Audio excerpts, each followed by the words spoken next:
आज्ञा देखो जीवन कौन ये तो जीवन तीन अक्षर जीवन जड़े देखो जीवन बनते तेणु जल कहले जल तापर दीर्घ ई कहले ईश्वर भगवान आ ब कहले बन्न बन्न कहले कौन देखुन गछ ये जंगल न रहा बचा अम्लजान टे कौट पाइबा निश्वास प्रश्वास जो नौचे निश्वास नौचे तेणु जंगल ज कहले जल जिते बेले जल जदि नथिबो तेणु आम बचा ना खाई पारिबा ना कौन ना देखुना ये जो जंगल यदि न रहिले ये तो जल बिहुने सृष्टिनाश जल बहुले भी सृष्टिनाश देखो आजिकल वर्षा है जिते आनंद टी लगुच कौन गरम टे कम तेणु बन यदि जंगल न रही जंगल रही कौन हम प्रबल गरम है रही होनी ये घर ताती जाऊँगी कौन करवा एसी आना ये जो विभिन्न कथा तेणु बन कहले बन जमी बन माने गछ खरा वर्षा को सहीकि आज रही आम जीवनटा जदि से भाया सही पारिबा ताने आम ऊपर उठिबा जे बेसी कहे सी बड़ लोक नुहे जे जीवन में बेसी सहे से ही बड़ लोक तेणु गछ आज देख केते खरा आम घर भीतर रही पारुने गछ आज सी ठिया है स्थिर भाव में रोच से भाया बन भीतर आम जीवन को जब जंगल में सजेदवा तेणु आम जीवन सार्थक जल कौन ना बहुत गरम होती तुषार्थ होते जल पीदे शांति लाभ होती आज समस्त को जब आम संतुष्ट कर खुशी दे पार जीवन आज धन्य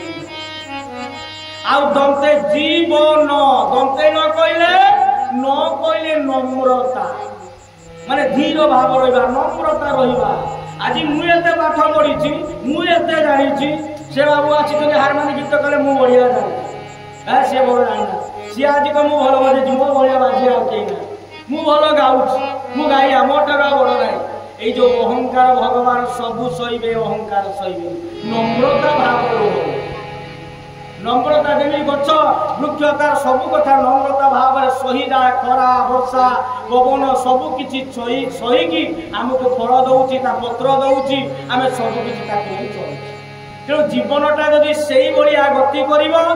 जीवन सार्थक हम ये जीवनटा तीनटा मार्ग दे गति करे तीनटा कौन ना प्रथम है बाल्य तापर आसला यौवन तापर आसला वार्धक्य तेरे जो यौवन बा कौन बचपन जवानी बा बुढ़ापा जो आम कह तेणु बचपन जेटा बा जीवन जिते आसला कौन ना बाल्य आसला ये बाल्य समय आमको विद्या अर्जन बा शिक्षा अर्जन करवा पाठ पढ़ा को बाल्य समय तापर आसला जवानी युवक समय यही युवक युवती समय आम कुछ अर्थ रोजगार करने अर्थ अर्थ घर संसार छुआ पिला ये कथा हम चलवा पाठ पढ़े ये कथा आम खाइबा तेणु ये जवानी तापर आसला बुढ़ापा बा कौन वार्धक्य जो बुढ़ा आसिले एति बेले कौन हरि कथा को टिके शुणा भगवान नाम को शुणा तेणु ताले जीवन सार्थक हो ये तीनटा कथा अच्छा आउ टिके भीतर को आस तेणु ये जो तीन जिते बेले आमको कौन धारण करने को हम जे जो बचपन जेटा कहूँ बाल्यटा हूँ 1 ରୁ 21 ये तो विद्या अर्जन गला जो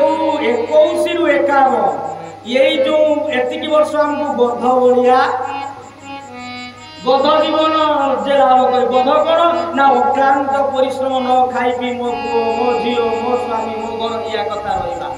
बध भाया परिश्रम करने को हम तापर आसला जो बुढ़ापा कौन से आम कुकुर बा मांकड़ भाया हवा कौन ना 51 आसला जो 2-3टा पुओ थी ये बुढ़ा को से माँ को पठे दो से मासे हे भाई माने हे माँ माने आनंद आनंद कौटी मिले आम आनंद सबुआड़े पाई पारू किंतु महानंद गोटे जगार मिले से महानंद कौन जानती कौटी मिलती से महानंद मिले सत्संग এই যে বর্তমানে আপনারা শুনুଛନ୍ତି কারণ এই মহানন্দ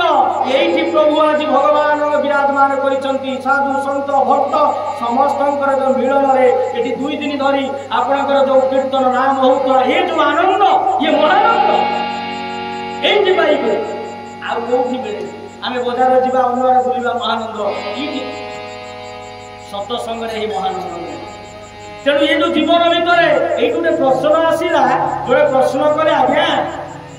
ଇଏ ତ ଏକରୁ ଆପଣ କହିଦେଲେ ଯେତେବେଳେ 1 ରୁ 18 ବର୍ଷ ଇଏ ସଂସାର ଭିତରେ ରହିବାକୁ ହେଲେ 1-18 ବିଷୟରେ ଆମେ କଣ ଭୋଟ ଦଉଛୁ ନାଗରିକ ହଉଛେ ଏଇ ଯୋଉ ନାଗରିକତା ତାହେଲେ କଣ ହଉଛି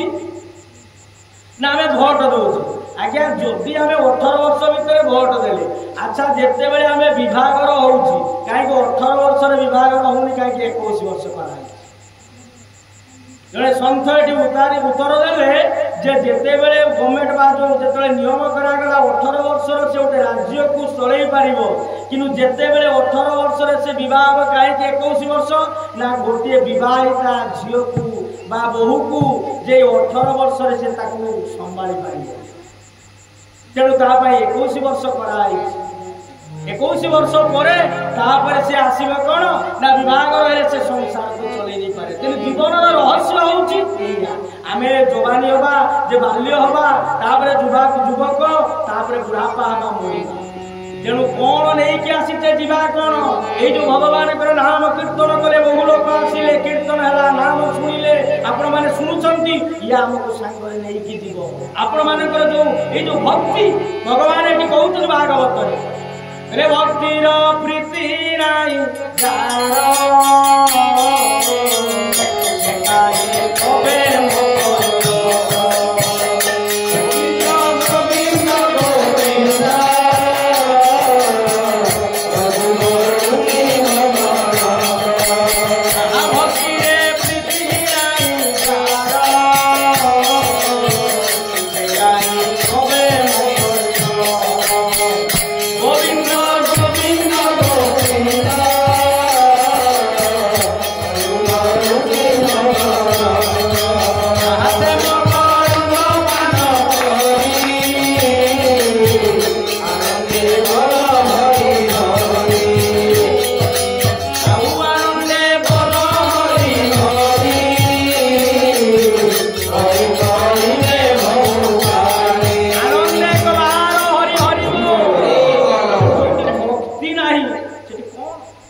भगवान आपणकर एई माने बसिछंती जो आपणकर हृदय रे सबुआडे विराजमान करिछंती तेणु ताकर मुक्ति